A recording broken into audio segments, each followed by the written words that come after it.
Okay, and here we go.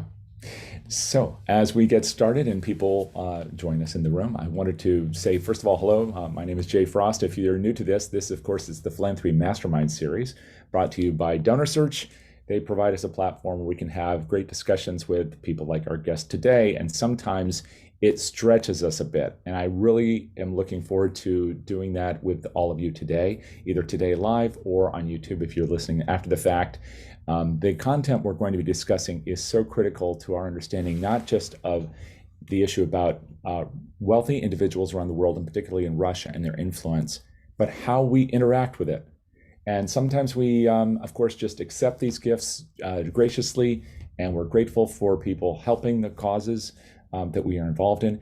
But sometimes it would probably make a little sense to think about what our policies and procedures are, our goals are, and then put that lens onto the new individuals coming into our ecosystem, and whether or not we wish to solicit and receive and continue to steward and recognize publicly that support.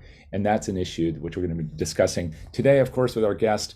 David, thank you so much for being here. I want to first just allow you to introduce yourself, if you would, and tell us a bit about where you are. Great. So I'm in Washington, D.C. My name is David Szakonyi. I'm an assistant professor of political science at George Washington University and co-founder of the AntiCorruption Data Collective. And David, I ran into your work because it was being cited by so many sources just recently because of all the attention on Russia's invasion of Ukraine. But this anti-corruption database that you've built is pretty extraordinary. Can you give us kind of just a mini description about what's in it and how this came to pass, how you started? Sure. So we're a collective of academics, data scientists, investigative journalists, and policy advocates that look at different elements of money laundering, corruption, and suspicious money flows into the West. So we focus on the United States, the UK, France, developed democracies, and look at dimensions of corruption and different types of economic injustice that maybe people aren't paying attention to. We try to ground all of our academic and investigative work in big data. I hate to use that word, but we try to uncover or unlock different sources of data that are kind of sitting in plain sight and tell news stories about those issues. For this one specifically, we kind of brought together a number of different disparate sources on donations and investigated the role of wealthy individuals from foreign countries in financing and donating to very reputable and important cultural and philanthropic institutions in the West. And we started our focus with oligarchs and business people with Russian ties, but we hope in the future to expand that out to all different types of countries from around the world and show the way that money enters Western institutions through this different channel and what kind of issues that raises because of it. And it's probably a good place to start to just define what an oligarch is. Sure.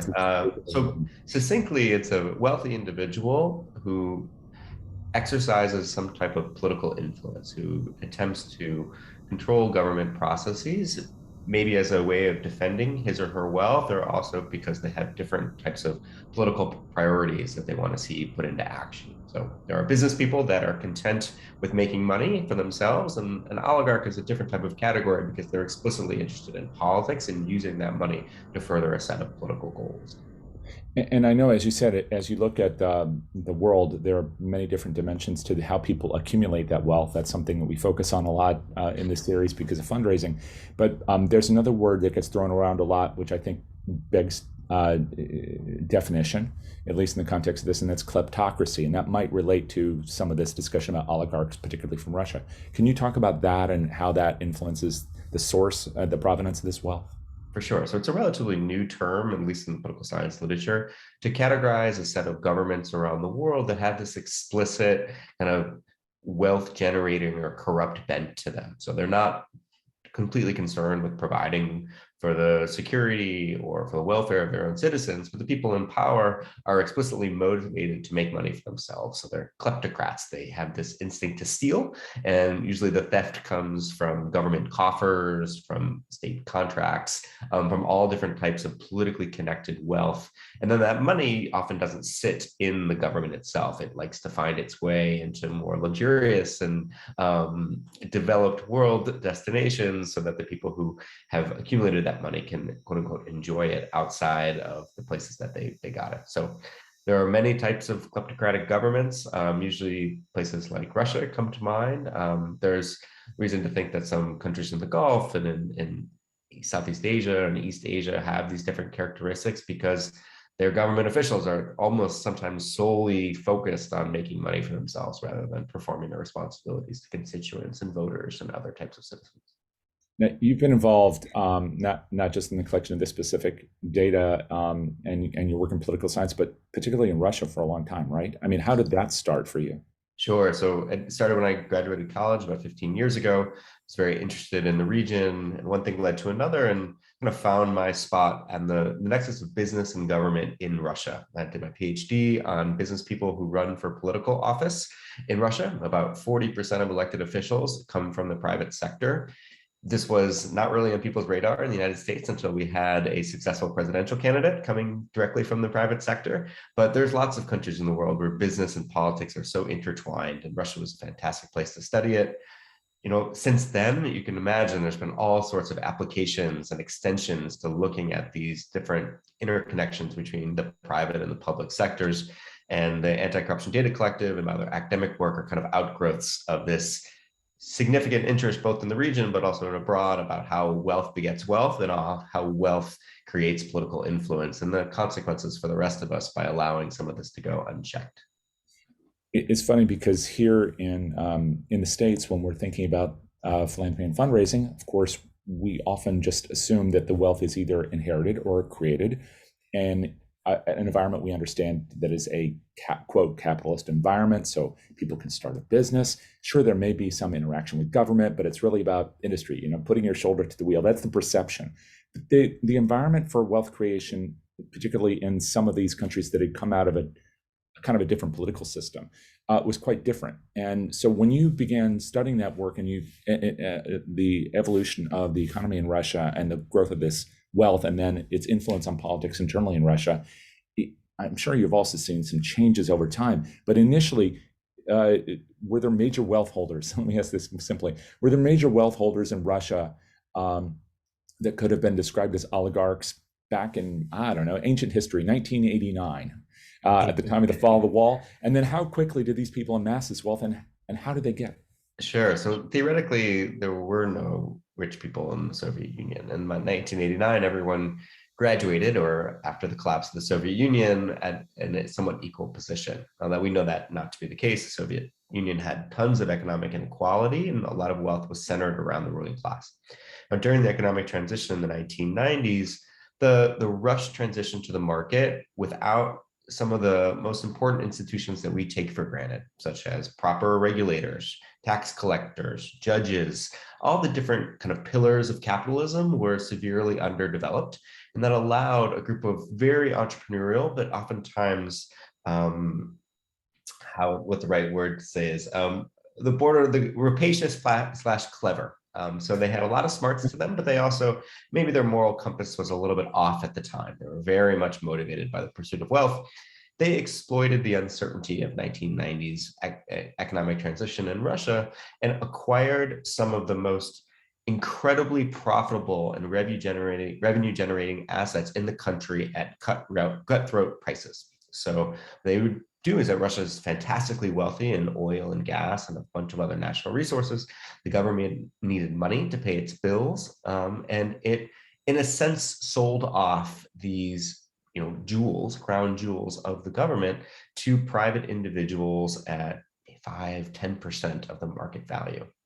These individuals were very smart. They understood the opportunity that was ahead of them. Some of them grew incredible empires based on these assets that they acquired and became what we now call kind of Yeltsin era oligarchs.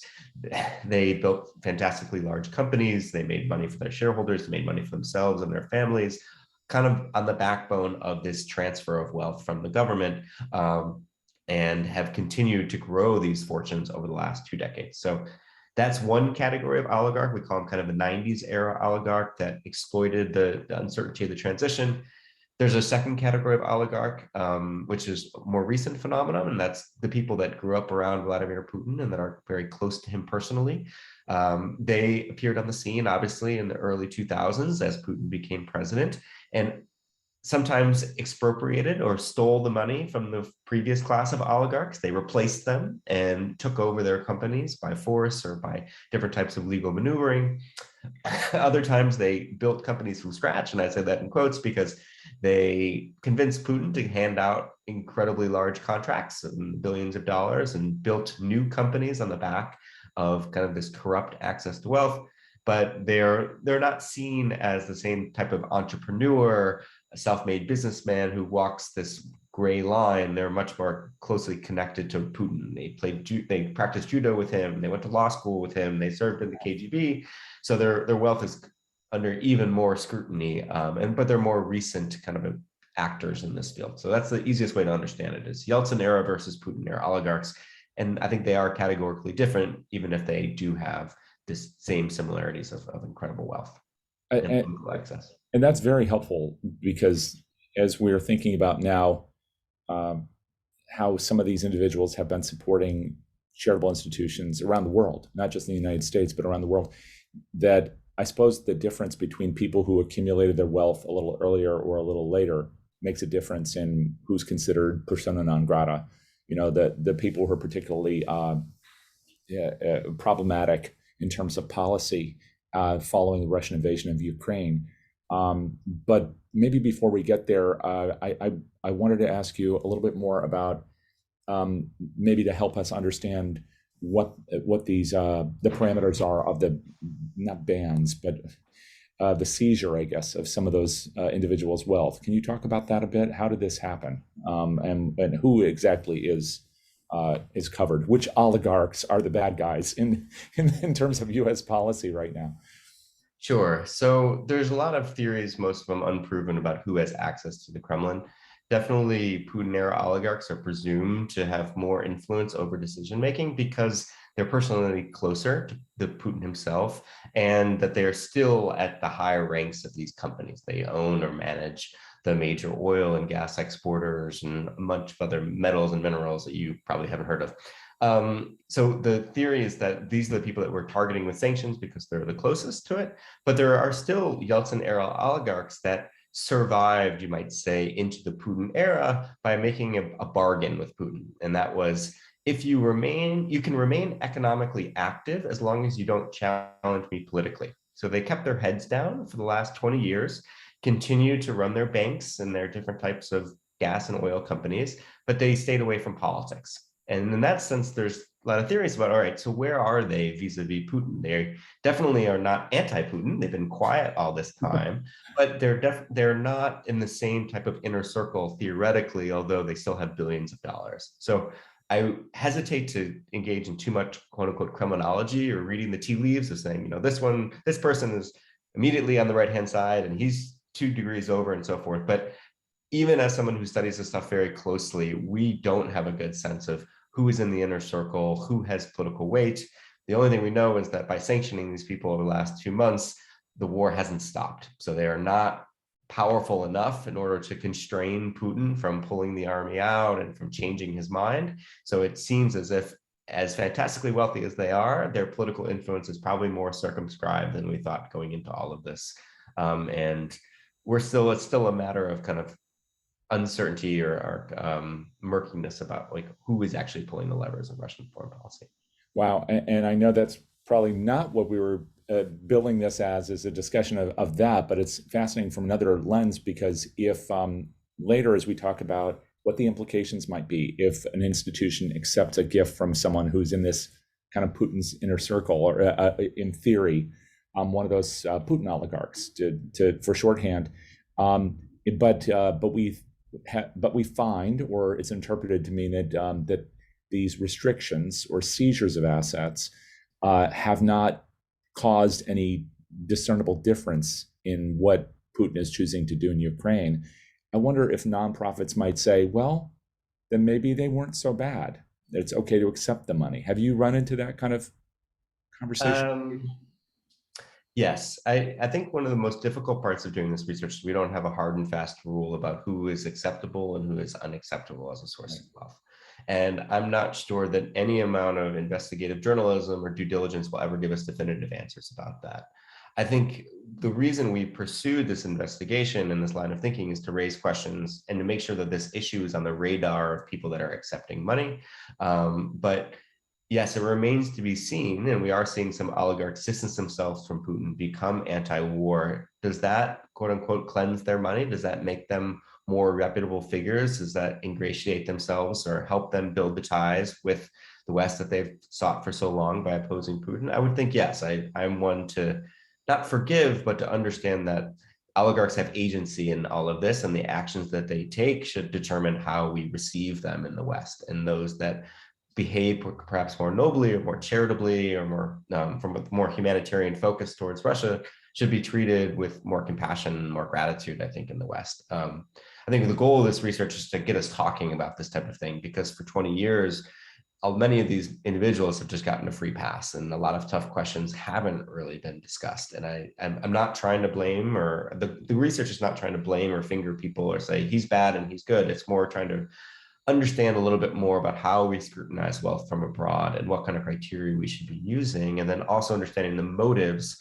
from these individuals about why they're donating. What are they trying to achieve? Because it's not necessarily, especially from this class of individuals, as altruistic as it might be coming from a business person who made their money in the wealth. There are other goals that they're pursuing that we need to be conscious of, rather than just accepting with open arms the money that's coming in.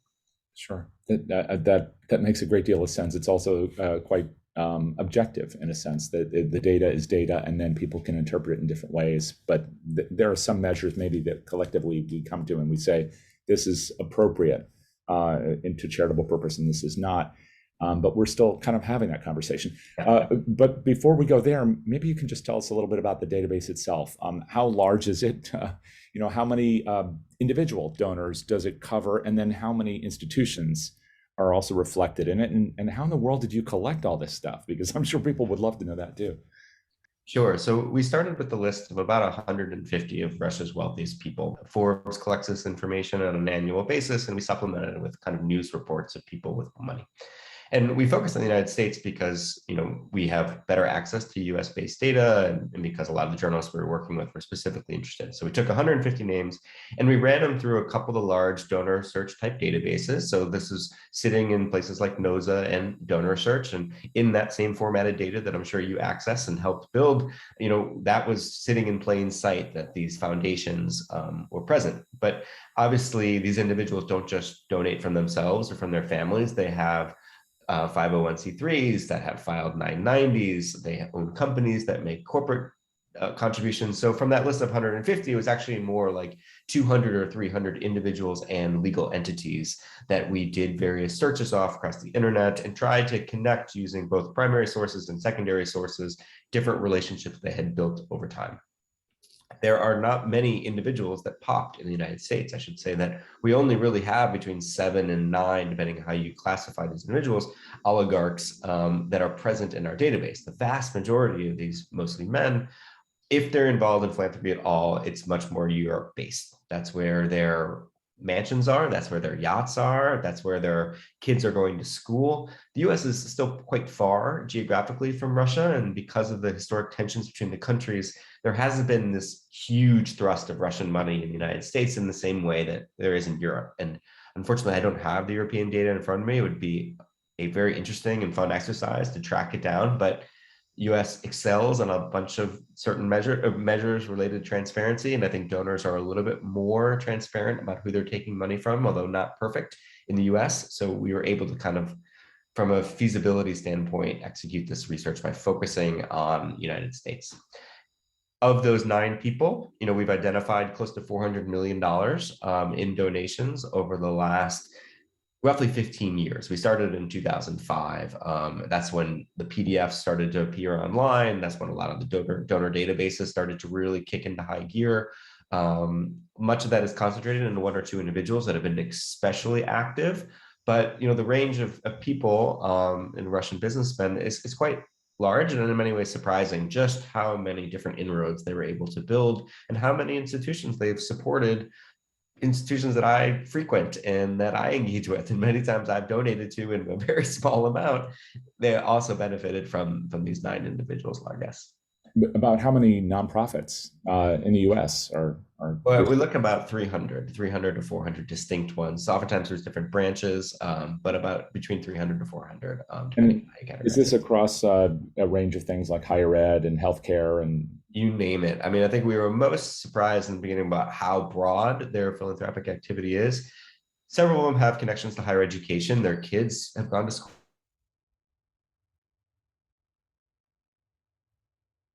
oh, there you are. Oftentimes, their first year, their child matriculates into a school that's accompanied by a $10 or $15 million gift. We can't know exactly the timing of that gift if acceptance was conditional on it, but the oligarchs are supporting the schools that their children are going to.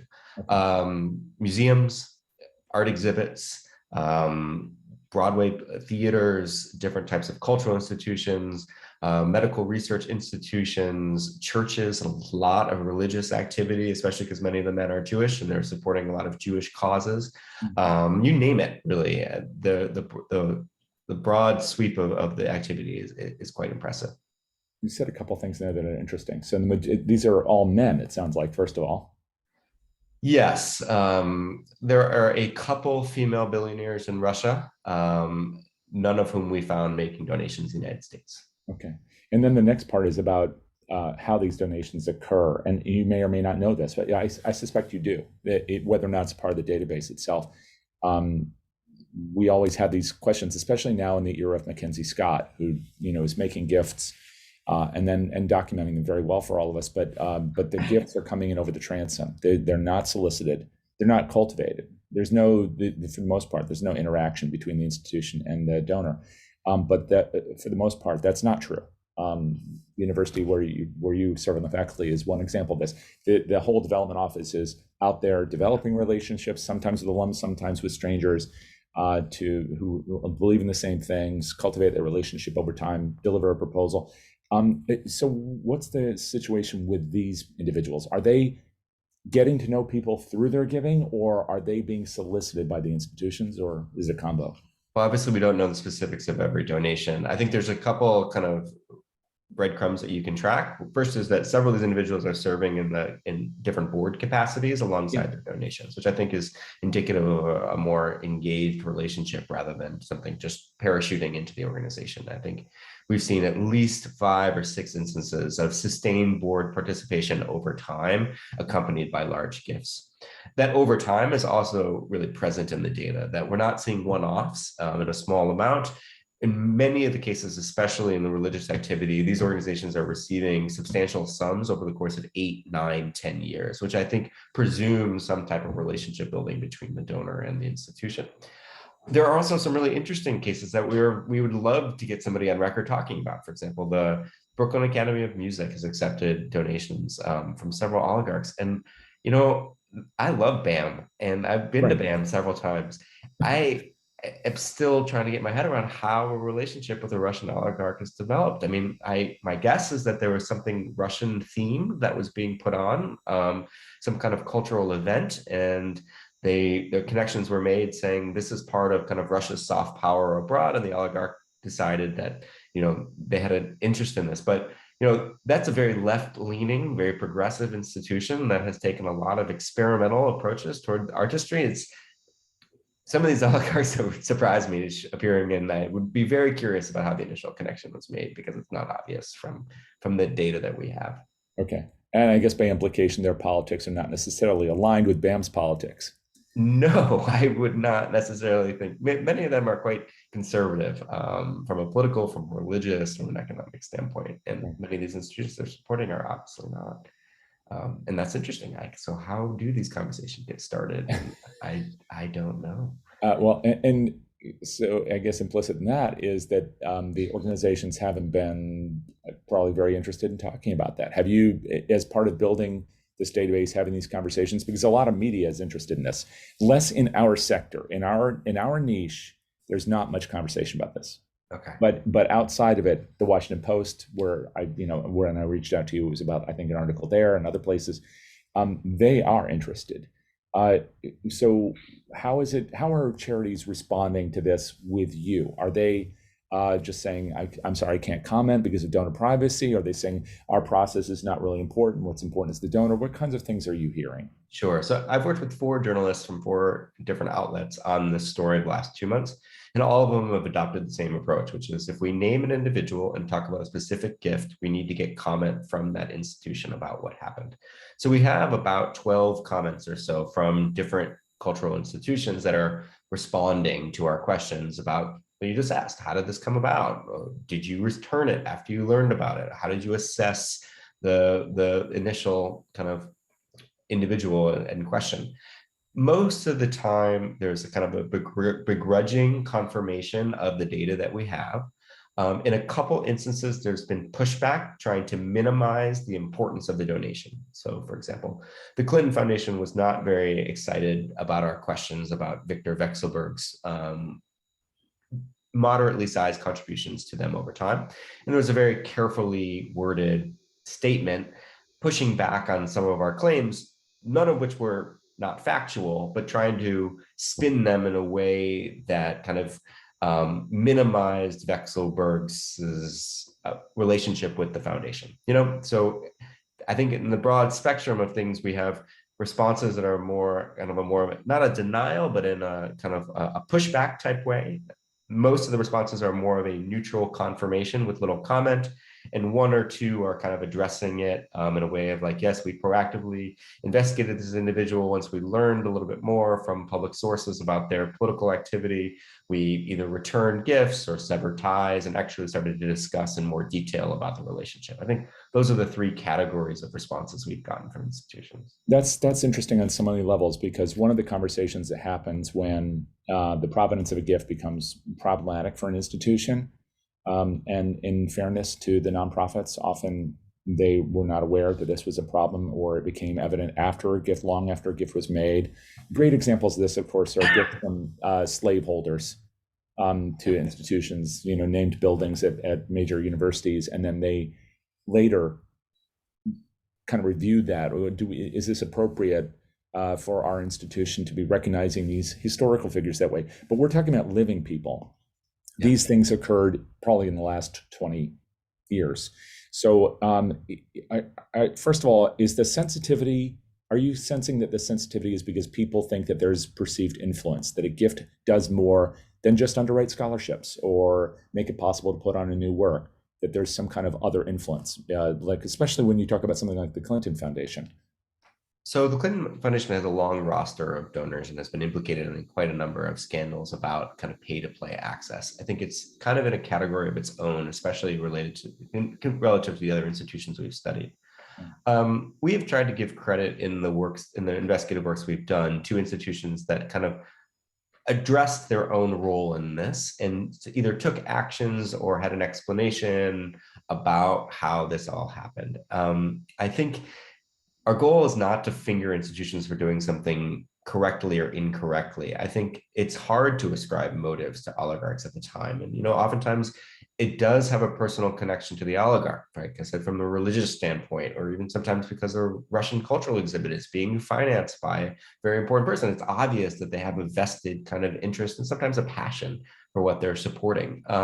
So I think what we are trying to say is, there are other motives to making donations to a country of which you are not a citizen or not a resident of that city, and that you have a maybe tenuous connection to the cause at hand, especially, and these are accentuated if the money is coming from a murky or kind of unclear source. Now, every philanthropic institution cannot foresee the future. They cannot foresee what kind of scandals are going to arise. And they definitely, just as we don't, have full information about where the money is coming from. But I think understanding, or even asking the question, what is this what is this individual trying to achieve? Maybe it's not from a place of pure generosity, that there's another motive behind that action, I think is something that should be kind of square one for all philanthropic institutions, especially when they're dealing with money coming in from abroad or from these type of kleptocratic governments. It's like, is there an ulterior motive as well as this clear link to a personal passion that we should be aware of. And how are we, in accepting this gift, potentially helping the individual achieve that goal or achieve that objective? And are we being used to that end? Yes or no? I don't know. It's probably different answers depending on the relationship, depending on the gift, depending on the person involved. But I think just being aware that these wealthy individuals are definitely have oftentimes have a set of other goals involved with making these gifts, and we need to be conscious about how we may be helping them by accepting their money. Now I can imagine pushback on not that as a concept, but as a process, because already we see within the fundraising field that in higher education, for example, as a generalization, there's usually a larger development team, and that would often consist of a researcher, among other things. And even though those research teams can be quite small in a fundraising within a fundraising staff, they sometimes are charged with doing due diligence work. And that due diligence then might be able to look up the background of an individual donor or prospective donor.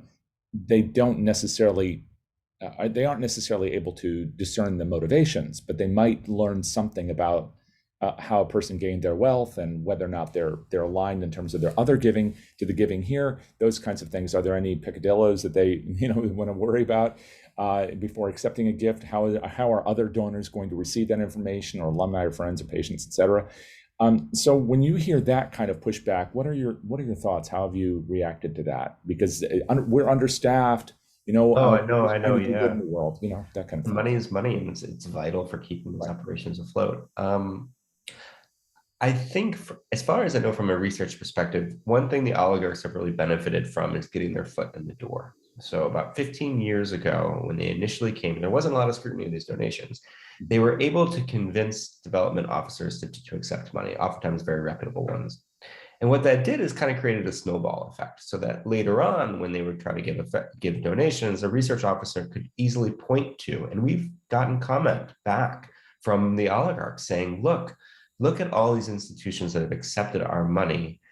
How dare you describe my political activity in this way? So kind of using past donations to buttress and justify other work has been a clear strategy we've seen over time. And I think for some researchers, it's easy to say, well, I don't want to say specific about any cases, but the Kennedy Center or the Carnegie Hall or MoMA accepted a donation from this person 5 years ago. They've got a much more developed and resourced development office than we do. And if they gave the thumbs up to that donation, then we should be that's a pretty good company to be into. And then one thing leads to the next, and we're all kind of piggybacking on the first person that accepted the donation, and rather than continuously asking questions over time. And that's a pattern we've seen pretty often in terms of our engaging with the oligarchs and their PR teams, as well as in talking to some of them, which is like, we did the best we can, and it wasn't just us. Look, it was kind of like there were lots of other people who came to the same conclusion. Therefore, it didn't seem like that conclusion might have been off base, or that we needed to look into it further because we could rely on other people for doing the due diligence. And that's fascinating. That's a collective action problem, and that's hard to solve because it means somebody has to do the hard job of digging in. But it's oftentimes easier to kind of free ride on other people's work, and then oftentimes the oligarch skates through because nobody really wants to stand up and put an end to it. Wow, it's like saying it's like showing up at some nightclub or something. I haven't done this in a long time, but then saying, "Well, yeah, I'm here because I'm the friend of."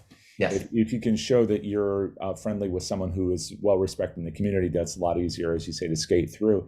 But that means that there's particular pressure or responsibility that some of these premier institutions have in determining whether or not to accept certain kinds of gifts, and that's not just because somebody said, I'd like to support the work. It's also determining policies in advance of somebody calling and saying, I'd like to support the work. Yes, I think so. And that's a lot of responsibility. I think people kind of defer to those premier institutions because they understand that their due diligence processes and procedures are like a bit more robust, and that can create this kind of like a snowball effect, or a free riding, you might call it, on the initial institution, especially if it was 10, 15 years ago. A lot of people were like, wait, no one's questioned those donations in 10 years they've made. another 30 million. There's been all these other institutions. Why are we going to do something differently? We need this money, kind of thing. And I don't fault them for that, but at some point there needs to be some cooperation, or there needs to be some database, or there needs to be some set of best practices that everybody abides to not let individuals sneak in and then get a free pass by everybody else because everyone else is trusting that people are doing their due diligence. So let me ask you about that. The database that you have, can people utilize it as part of their due diligence effort? Absolutely. I mean, we have shared it with anyone who's asked. We are careful about putting it online because oligarchs are very litigious. And even when we wrote this up about 18 months ago, if you can believe it, the story dropped in fall of 2020, the first story, and it didn't get picked up because oligarchs weren't in the news cycle. But then it got resurrected once we were really curious about the influence. But we were very wary in fall of 2020 about providing too much detail because the outlets that we were working with, the media outlets, were scared of getting sued, and they have gotten sued. And oligarchs, yeah, because even the word oligarch is very sensitive and is quite pejorative in many of their minds. So labeling them an oligarch or questioning some of their activity, ascribing this reputation laundering motive to them, can get you a very brusque email from a PR team. It can get a threat of legal action. And this is a tried and true tactic of oligarchs to suppress unfavorable news across many issues, not just philanthropy. And the sad part is that philanthropy often aids their efforts to suppress news because they can say, look, this is a reputable individual. You're trying to damage their reputation, and the reputation is stellar because their money has been accepted by an ex-premier institution. Therefore, retract your story that questions this because we've got a libel suit or a defamation suit on here because he is a stellar member of the community because people accepted his money. Therefore, you can't write anything bad about him going forward. So wait. So are nonprofits then pressuring also? Are the nonprofits themselves and their PR firms sometimes saying? we've not encountered that. The PR firms are almost exclusively hired by the oligarchs to kind of push back on stories. We've never had, like I said, the most we've gotten pushback is institutions trying to minimize the impact of a gift and spin that gift as best they can. Thankfully, we have not been in that situation. Wow. It's funny because, as you said, just that word oligarch seems to be one of the triggers here. But you also mentioned that this is data you're accumulating, and not just with reference to philanthropy, but also with reference to politics, which I know you could talk about for hours, about the influence of individuals and their businesses on politics here in the United States and presumably around the world, these same kinds of people. But it's just people who have a lot of wealth and influence, right? They're not always, quote, oligarchs, and they exist all over the planet. And we have oligarchs in America. We just don't call them oligarchs. We don't call them that. And right. Politics is, I won't go too much into politics, but there are some American citizens, but I can say with some certainty that some of these individuals must have found a way to donate to politics in America. And we don't know about that because we don't have transparency. So we don't have great transparency in the philanthropic world. And what we do know, we get from bits and pieces.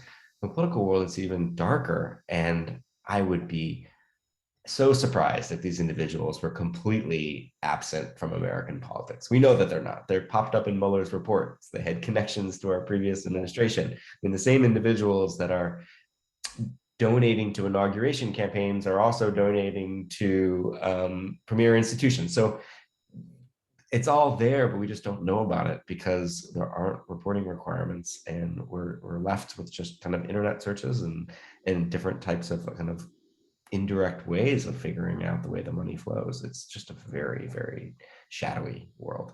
Are you able to offer any opinion or advice as to how organizations should be thinking about this beyond doing some due diligence if they have the capacity to do so, not necessarily relying on another gift being made to a high-profile institution as proof that that person is beyond reproach? I mean, just as a matter of how they should think about gifts from very wealthy individuals, and also how they should recognize those gifts and perhaps respond when a gift is later deemed to be somehow inappropriate. Yeah, and I think this is not just Russian oligarchs. Organizations are grappling with the Sackler family and all of the things that have raised there. And this idea that that there is this potential for an organization to be used by the wealthy individual to further their own personal goals. And we all know that people are egoistical. They have self-aggrandizing tendencies. They're not anonymous donations, right? They want their name on it because they want to be seen as this. But sometimes there are more harder to identify political motives that are pursued by philanthropic gifts. One of which is to deflect attention, is to decrease scrutiny and to rebuild a potentially troubled reputation in the West, to kind of restart. And organizations can be seen as instruments, and philanthropy can be seen as an instrument in a wider strategy for oligarchs to cultivate influence abroad. And I think organizations need to be keen to this and aware that although that $50,000 gift is a drop in the bucket, and their gift may be used instrumentally by that oligarch to achieve some other end, and whether they want to be a part of that or want to be cited as a kind of rubber stamp or like a trustworthy premier institution that's validating that oligarch's wealth and that oligarch's claim to be a member of the Western community. And we don't have full information, and I'm not saying that every gift should be declined. I don't think that's the case. But I do think that organizations should be potentially, they should know that there could be some fallout, and that, times change and new information is revealed all the time, and that they may be seen as a pawn in a larger game by oligarchs to achieve their goals. And that's not the case in all the time, but you need to come to recognition that that's a possibility. And then the second thing is like, what are our plans if this breaks? If a major power invades a neighboring country and thousands of lives are lost, how do we deal with individuals connected to that government? Or how do we deal with somebody implicated in the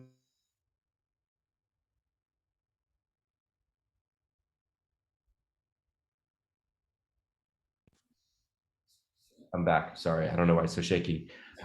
What are our procedures in place to address the fact that at the time we did the due diligence and it seemed okay, but that's no longer the case? What is our relationship going forward with this individual? And what is our position on the fact that this gift was made? And I think when we've asked for these organizations for comment and to address the fact that they accepted a lot of money from someone right now that is close to a very malicious and warmongering individual.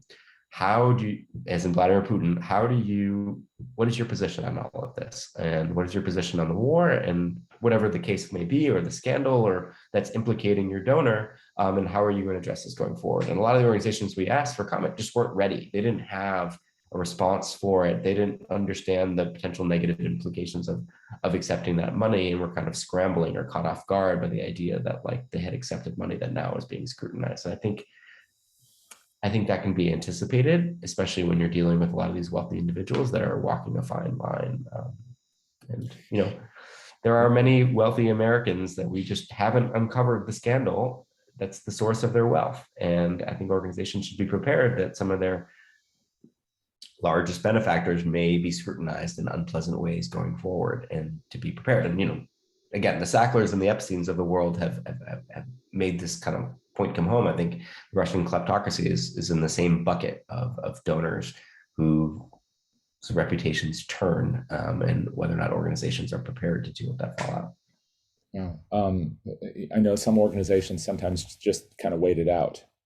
Yeah. See what happens, because maybe it'll go away. I imagine that in the course of doing this, either just researching it or interacting with people about the research that you've already conducted, especially working with the journalists, talking to institutions that are on one end or another of this, that there's probably some discussion about that whole issue with this is crisis management, and so we wait until the crisis blows over. But other places decide, no, we're going to take it on head on, and they throw resources and time and expertise at it in order to address it right up front. In your experience, in talking with all these folks, are you seeing that there's a good argument to be made to do one or the other, to either let it blow over or to take it on? I've seen, at least from the journalists writing about it, that they're much more receptive to a proactive crisis management strategy, and that they give kudos where kudos is due, that we're not ever demanding that the money be returned to the oligarch. I mean, I think that's the last of the places it should go back to. But there are potential other uses for the money that's been donated, and Talk maybe a about that. fraction of Yeah. it. Hmm. You could donate to causes that are related to the scandal at hand, or to the people that are victims of the individual who, indirectly or directly, who provided the money, and just a sense of self-awareness that, this is the rationale that we use when we accept the donation. Here's the due diligence that we can share about why we accepted it, and the reasons behind it. We understand fully that times have changed, and this individual is not seen in the same light as they were 10 years ago when we accepted it.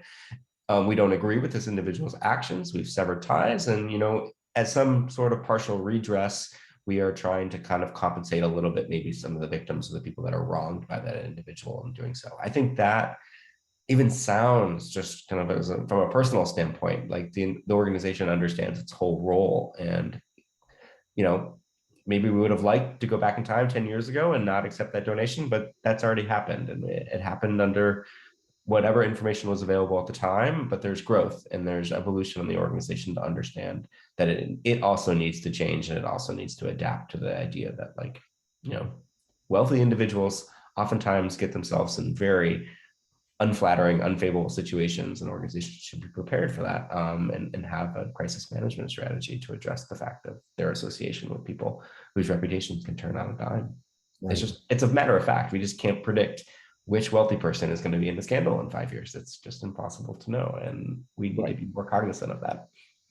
Nor that every wealthy person is going to be. No, and God forbid they do. We would be in a terrible That. situation. Yeah. Right. But No, even if 1 out of 100 do, that's a lot of money that's under question. yeah, exactly. So even when we talk about fundraising in general, we're thinking about 1 out of 100 is a pentamillionaire in the United States, right? It's a very small group of people, and within that, some of those people are extraordinarily generous out of the goodness of their heart, and it's oftentimes the people that have the most. It's oftentimes that 1 out of 100 who's been most active philanthropically, because they know that they've got a skeleton in the closet and they're trying to overcompensate for it. So you've got to be really aware of the fact. Not always the case. There's a bit of that. There's a bit of that. We call it the original sin. That if you've got a sin in your background, you might be more proactive in trying to deflect attention from your sin, in order to atone for the sin that you committed to get your money. Wow. Well, if you develop a database of the original sins out there, I know that everybody's going to want to see that. That's I'd be a very, very wealthy investor if I had that kind of insider. True enough. Now, just kind of to wrap up some of the thinking here, we're right. It may be kind of filtering down the news cycle, unfortunately, because it's very much real for the people of Ukraine. But they're living every day with bombs dropping on their heads, now in Kyiv as well as throughout the country. And it's also happening, there are things happening in Moldova. And there's discussion about what the implications are for everything from Hungary to Poland, to the political equation of NATO and the EU. All these things are in the balance now. Sometimes it's hot war, especially for the people living, again, in Ukraine. So for the nonprofits that are living through this right now, and they have received support from the individuals, let's say, in the database, what's one good concrete piece of advice that people can take today in order to make sure that they're on the right side of things, knowing that everything could change tomorrow? Some of these people may be aligned with Putin or perceived to be today, but tomorrow they could do some great works that prove that they're really the kind of people we always wanted as our friends. But what is an institution to do right now to be on the right side of this thing? That's a tough question. I think overt support for the people of Ukraine. Very rarely in international disputes do you have one side being so victimized by an angry bigger brother. And I think in this case, showing support culturally, showing support publicly where possible, and even showing support monetarily to some of the humanitarian aid groups, the Doctors Without Borders, the International Red Cross, that are actually on the ground to help the citizens of Ukraine that are caught in the crossfire, I think is critical. And I think distancing ourselves from not the Russian people, but the Russian elites that are connected to the decision makers. I think one of the real risks is this kind of aversion to all things Russia, which is really sad, because it's hard to know exactly who is complicit and who's not complicit in this. But there are a small group of individuals that have directed and fomented and manage this war. And those are the people that need to be targeted and punished for their incredibly atrocious behavior, but not Russia per se, and not the emigres and the scientists and the normal people that really had no influence over their government, especially when it comes to foreign policy. And so I think a strong stance in support of Ukraine, however that organization can afford, as well as being careful not to not punish all of the Russian people for the actions of a very small select group of the politically powerful.